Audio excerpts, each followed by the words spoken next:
young marriage, new marriage, passions, this and that, goals, children, raising children, you know, them wanting your time, the wife wanting the time, the husband wanting the time, then really you don't have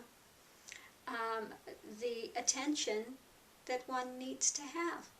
Now, if you're in a family dynamic, you've been married for a lot of years, your children are, you know, older, you know, the sex and passion's gone out of it, and you're basically like live-in roommates and respecting each other's privacy and things, then that's another story. Then you have the time and attention to put on the path and what's needed. So it's all looked at a case-by-case basis. As, is this a fit for the individual, or is it not a fit? Because we don't want to waste your time, and we don't want to waste our time, that we could be working with somebody that really is dedicated and wanting to break through the conditionings. So yeah, that's why you'll see that this path is different. You don't find a lot of paths that try to dissuade you from joining.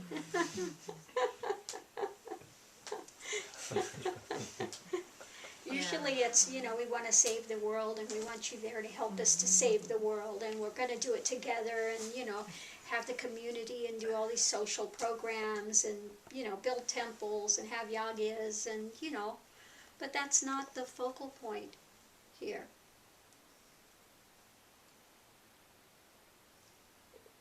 Like I said, nothing wrong with the other paths. They are what they are.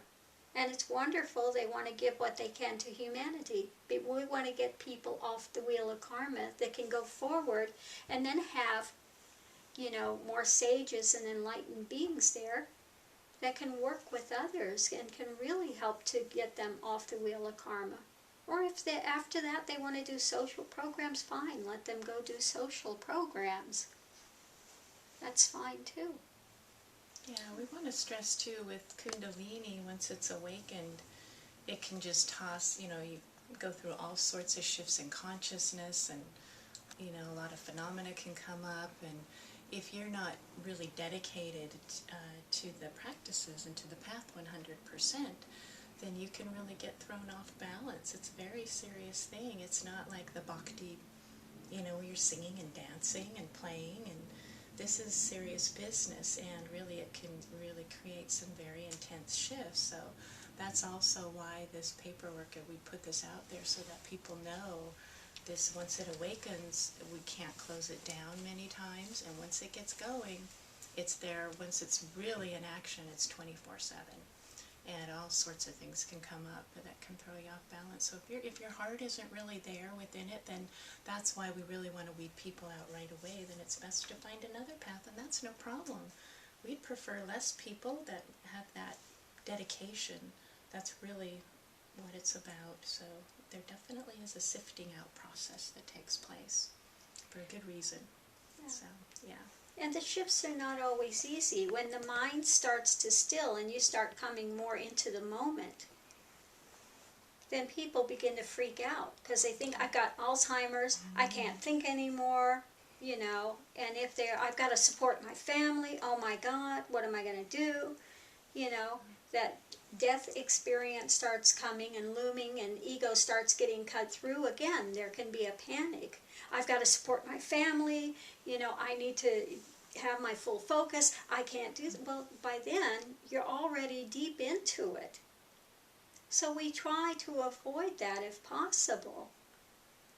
Now, again, everything has to be looked on in a case-by-case basis. Some people come in and the Kundalini's already active. So we do what we can to get them balanced as much as possible. But really, when you start going deeper and the mind starts to still, it can be very traumatic for people that are caught up in the mind and think, well, I need to have my mind going because I need to do my job, and I'm not going to be able to support myself. I'm not going to be able to take care of my family. Oh my God, what if I develop vairagya? I'm not going to love my children anymore. I'm not going to love my wife. I mean, just so much drama comes up. And yeah, there's a shift that happens. Doesn't mean you hate your children or that you have no relationship with them, but they become like any other person that you see. You know, there's no longer this big drama surrounding them as there was before. So these things have to be understood. Same thing when you're on the path and the mind starts to still, you're no longer caught up in the old activities that you wanted to engage. And then your partner thinks, well, you don't want to do anything with me anymore. So all this drama comes in. You don't feel like small chit-chat anymore. You know, that's no longer relevant in your world. So again, another whole set of drama and problems come in when you have a family dynamic. So these are really realities that happen with the shifts of consciousness. So we want people to understand this is what happens. You know, people think, I want realization, but they think the ego is going to get realization, and then my world's going to be better. I just want to make my world better. I just want to be happier. I want to have more control over my world. If I can do this, maybe I can develop powers, I control things better. Okay? So do a path of oneness. And you can go and learn to develop cities and powers. That's fine. But it's not going to break through ego. And this path is to break through ego. This path is to forego developing cities and powers and controlling the universe. That's a dualistic path. This is the path towards non-duality. So we forego all of that. We don't teach that. That's very easy to attain. But then in the end you find, you know, even though you can manifest things and you can do this, change weather, whatever it is, that in the end it doesn't bring you peace. It's not all it's cracked up to be. And all that comes and goes anyway. Yeah. It's transient, so there's nothing that will remain within it. You know, it may feel great at the time, but it's going to go eventually. All of it will. So, you know, that's what people don't get. They think, right. I have all this and it's going to be this way, but it's going to go. It'll shift. Always everything within the transient world does. So Right. there's nothing of lasting value within those kinds of things. I'm going to get enlightened. Yeah. The me never gets enlightened. Thank goodness. It dissolves, it disintegrates at the door. And once it starts to dissolve and disintegrate and one starts facing those death feelings, they start freaking out. And I've had people, you know, call, you know, you don't understand, I'm really going to die. Mm-hmm. Yes, I do understand, and I told you this.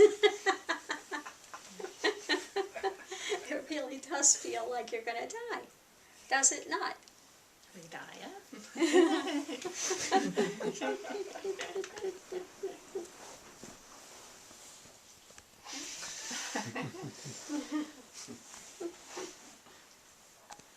Does it feel like a joke? Does it feel like a intellectual thing that, oh, the ego is going to die? Intellectual? Yeah. Oh, it's for real. It's a for real experience, yeah. It feels like a for real experience. And so again, when you have family and you have children and you have this and that all on your plate and you're starting to feel like you're going to die, you're going to be doing everything you can except for to surrender to that. So yeah, this is why we're really point blank honest with people coming in as to what this is and what this is not. I don't want people coming back later and saying, well, you didn't tell me this. You know, you didn't tell me that I was actually going to, you know, mind was going to stop and I was actually going to feel like I'm going to die. You know.